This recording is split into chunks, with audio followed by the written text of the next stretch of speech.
कोरापुट जिला माछकुंड थाना पुलिस को मिली बड़ सफलता।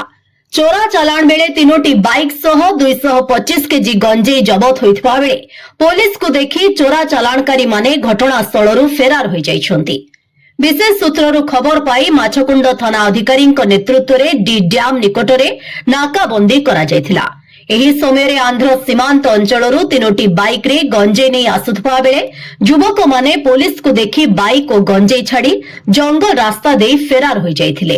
मजिस्ट्रेट को उपस्थिति रे जबत सामग्री रे ओजन करा जाइथिबा बेले मोट 225 किलोग्राम गंजेई और 3टी बाइक जबत करा जाइछि, जहार आनुमानिक मूल्य 20 लाख रु ऊर्ध्व टंका। प्राथमिक तदंतरू एही गंजेई जयपुर देई बाहर राज्य को चोरा चालाण हेबाकु थिबा संदेह करा जाउछि।